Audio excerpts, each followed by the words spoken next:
have a little sign in my home office and city council office and just about any other work environment says, be humble, work hard. I try to live by that.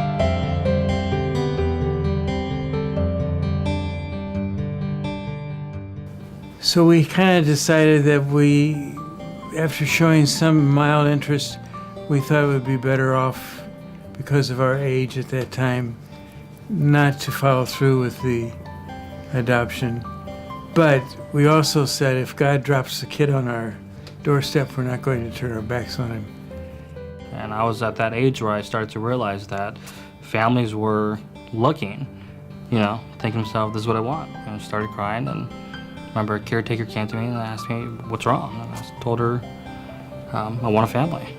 And then we got that phone call from the adoption agency in Seattle.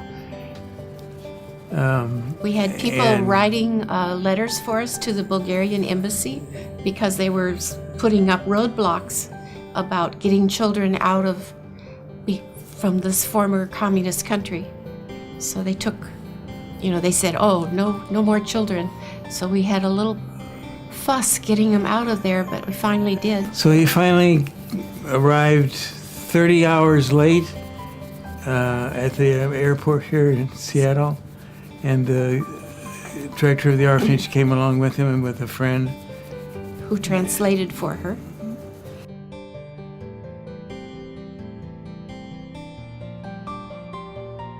Sylvia used to teach with me in the building where I taught in Sumner. She had him placed in my classroom that first year in 3rd grade. After he left our building, he would come back and want to visit with me and come and help in my classroom whenever he had a vacation day, and so I got to know him really well over the years.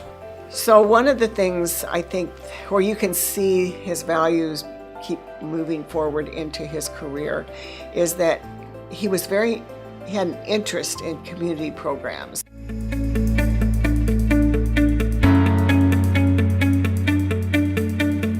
He began to take his academic affairs more seriously, I think. And showed more interest in politics. And that became his favorite thing, the politics. And he was even in high school. He was invited by some of the high school teachers to come to their class to talk about things like voting and running for office and the art of pounding signs into the ground for campaign purposes. Thanks to now Senator Mark Milosha, he taught me a lot of what needs to be done. And I just thought the whole process was very fascinating to me. In college, I ran for student government and made impact there, and to the best of my abilities, and at home.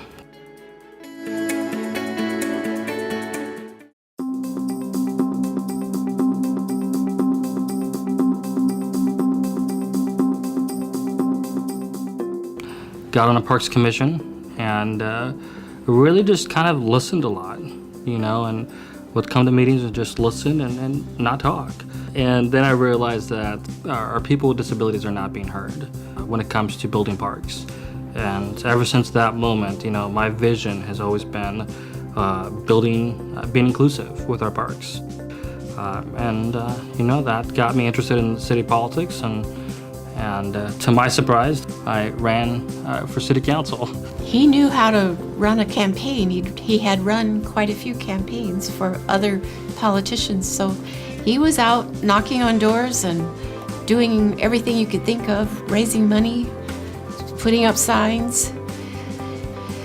He worked hard, and we get the call that, by golly, he'd won the primary, by golly, he'd won the election.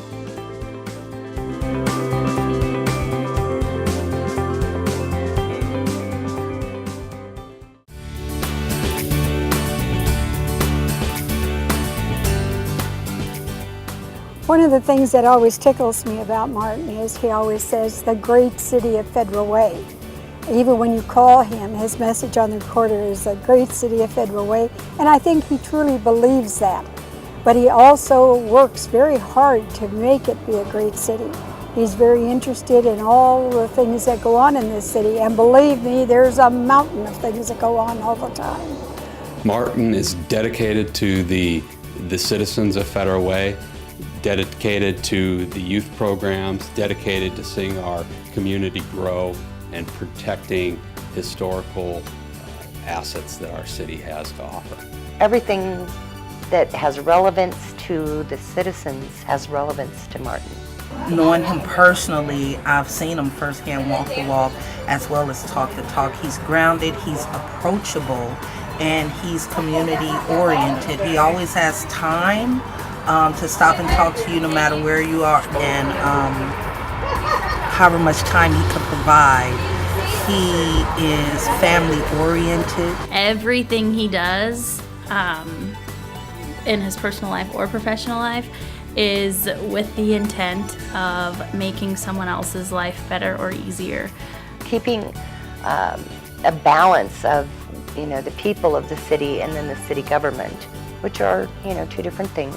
He really does not just wanting to help, but he wants to be seen as somebody who is in the middle of it, not just involved from the outside, but getting in there and involved in whether it's city beautification projects. So we talk about, there he is out painting a fence, or watching him help clean up or help deal with problems that we have in the neighborhoods. We had a need, and he reached out to us and got actively engaged, and I think that was excellent service on behalf of the citizens of Federal Way.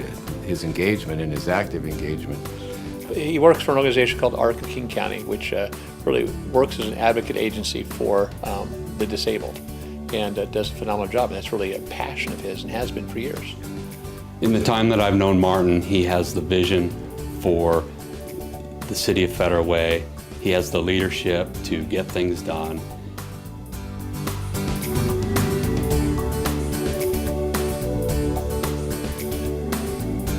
He's a confident leader. He's got a kind heart. He's approachable.